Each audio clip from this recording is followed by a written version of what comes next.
حضرت حر بن ریائی رضی اللہ تعالی عنہ یہ میدان کربلا کا وہ شاہ سوار ہے جو ٹھیک کربلا یوم عاشور کے دن قافلہ حسین رضی اللہ تعالی عنہ میں شامل ہوا۔ یہ وہ انسان تھا کہ جس نے جب حضرت امام پاک کوفے میں داخل ہوئے تو یہ دشمن کے لشکر کی طرف سے ایک دستہ لے کر حضرت امام پاک کے سامنے آئے اور آپ کو روکا۔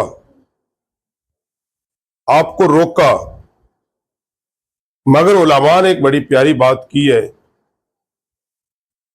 کس نے وہاں یہ عرض کیا تھا کہ حضور والا اے پاک امام، اگر آپ چاہیں تو آپ کو رات کی تاریخی میں کسی طرح میں نکال سکتا ہوں، مگر امام علی مقام چونکہ استقامت اور عزیمت کے راہی تھے، آپ نے فرمایا کہ ایسا میں نہیں کر سکتا۔ اور یوم عاشور 10 محرم کا جب دن تھا، حضرت حر رضی اللہ تعالیٰ عنہ یہ سوچ رہا تھا بار بار اس بات کو کہ میں کدھر جاؤں۔ ایک طرف اس کے جنت تھی، ایک طرف دوزخ تھی، ایک طرف اسلام تھا، اس کی بہاریں تھی، اس پہ قربان ہونے کا موقع تھا، دوسری طرف دنیا کا لالچ تھا، مگر اس کے دل نے، اس کے ضمیر نے اس بات کی گواہی دی کہ اسلام پہ قربان ہو جانا ہی بہتر ہے، امام پاک کی غلامی ہی بہتر ہے۔ وہ بارگاہ امام علی مقام میں حاضر ہوا اور عرض کرتا ہے حضور والا، میں آپ کی بارگاہ میں آیا ہوں، کیا میرے گناہوں کی معافی مل سکتی ہے؟ مجھ سے جو گناہ سرزد ہوئے ہیں کیا ان کی معافی مل جائے گی؟ اب تک میں دشمن کے لشکر میں تھا، میں نے آپ کا راستہ بھی روکا ہے، میری وجہ سے آپ کو تکلیف بھی پہنچی ہے، میں آپ کو کربلا تک لے کے آیا ہوں، تو آپ کیا میرے لیے کوئی نجات کا راستہ ہے؟ تو امام علی مقام نے فرمایا یہ وہ بارگاہ ہے جہاں دشمنوں کو بھی پانی پلایا جاتا ہے، اور یہ وہ بارگاہ ہے کانٹے بچھانے والوں کے لیے بھی دعا کی جاتی ہے۔ تو یوں لشکر امام علی مقام کا پہلا سپاہی جو یزیدیوں سے لڑنے کے لیے اترا وہ جناب حضرت حر پاک تھے۔ میدان کربلا میں امام علی مقام کی جانب سے اترے، بڑی استقامت کے ساتھ لڑے، اور لشکر یزید کے لوگوں نے پوچھا تھا حر تجھے کیا ہو گیا ہے، تو کدھر چلا گیا ہے؟ جدھر فقط چند افراد ہیں، نہ درم و دینار ہے، نہ کوئی دنیاوی عہدہ ہے۔ حضرت حر پاک نے دشمنوں سے یہ بات کہی کہ ادھر مانا کے افراد تھوڑے ہیں مگر ایمان ادھر ہے، مانا کے درم و دینار نہیں مگر آخرت ادھر ہے،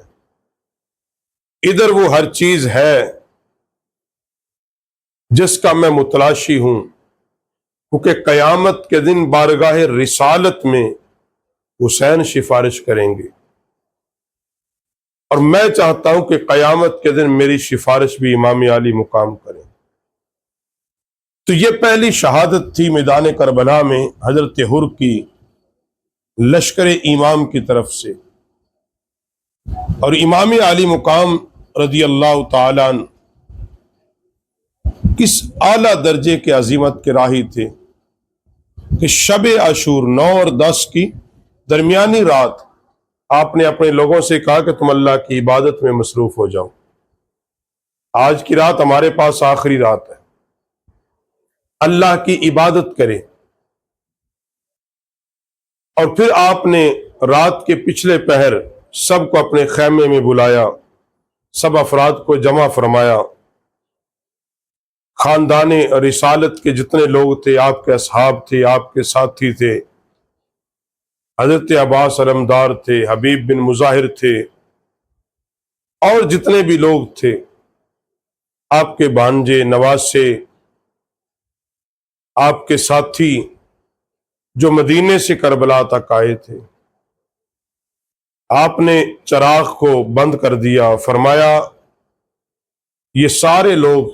میرے خون کے پیاسے ہیں، ان کی میرے ساتھ دشمنی ہے، تمہارے ساتھ کوئی دشمنی نہیں، اگر تم جانا چاہتے ہو چلے جاؤ، میں نے چراغ گل کر دیا ہے،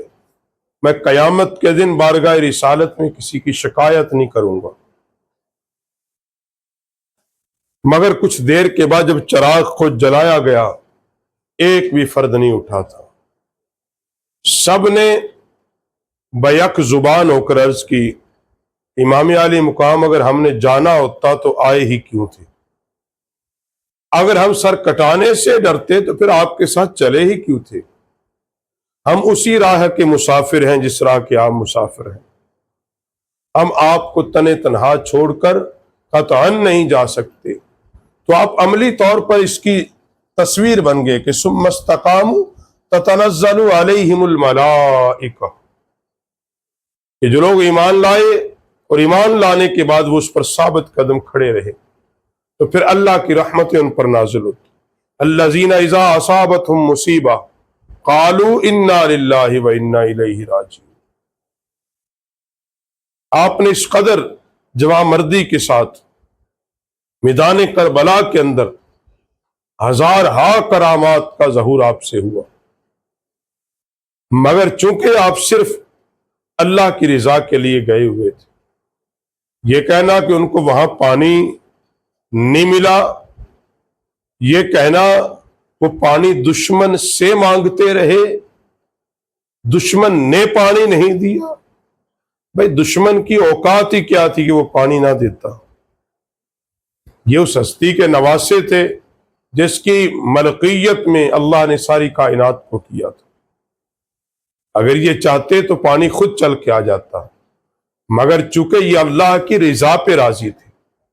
اپنے مولا کو راضی کرنا چاہ رہے تھے، اس لیے یہ نہیں کہ دشمن سے تو مانگا ہی نہیں، یہ تو غیرت حسینی نہیں تھی، غیرت حسینی ہی یہ نہیں تھی کہ آپ دشمن سے پانی مانگتے، بلکہ آپ نے صبر کیا، استقامت کے ساتھ اللہ کو راضی کیا، اور یہی وجہ ہے کہ آپ کی ذات اقدس صبح قیامت تک کے لوگوں کے لیے مشعل راہ ہے۔